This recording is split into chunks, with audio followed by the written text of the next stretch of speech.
Ano pa ba ang hihilingin ng Barangay Ginebra sa Batang Northport dahil isa na naman ang kukunin ng Gene Kings dito sa team na to?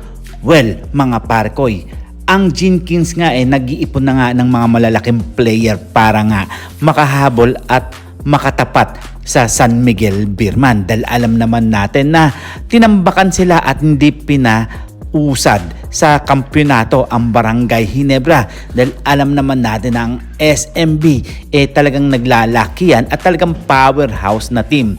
Well, mga parkoy, kulang-kulang nga ang Barangay Ginebra kaya siguro kinuha na nila ang isang player ng Batang Northport na si William Navarro. Well, alam naman natin na may taas na 6'7" ito at magagamit talaga ni Coach Tim Cone na maging katapat ng mga malalaking point guard ng SMB.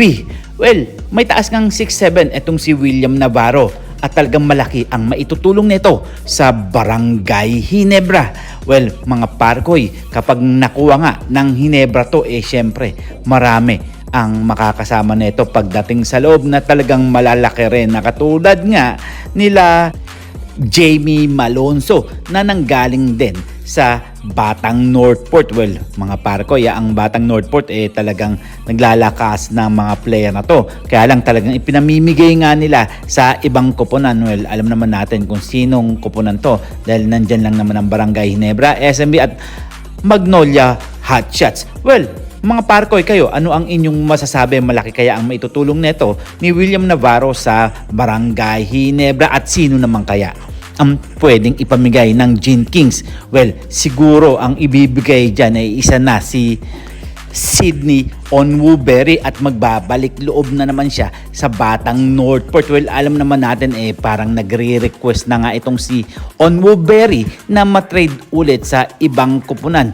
Well, eto nga lang ang pwedeng ipamigay ng Barangay Ginebra dahil marami pang ang gustong kunin ang Batang Northport sa kapalit ni William Navarro. Malamang hindi lang naman si Sydney Onwuberry ang gustong makuha ng Batang Northport. Siyempre marami sa Barangay Ginebra na talagang pwedeng makatulong nga sa Batang Northport. Well, siyempre nandyan din ang mga kanilang mga point guard na pwedeng ipamigay nga sa Batang Northport. Well, isa-isahin nga natin.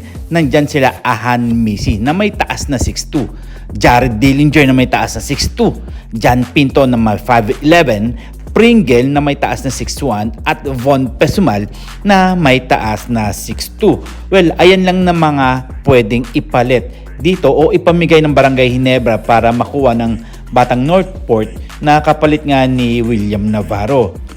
Pero tatandaan ninyo, rumor pa lang to, pwedeng mangyari, pwedeng hindi, nasa sa inyo yan.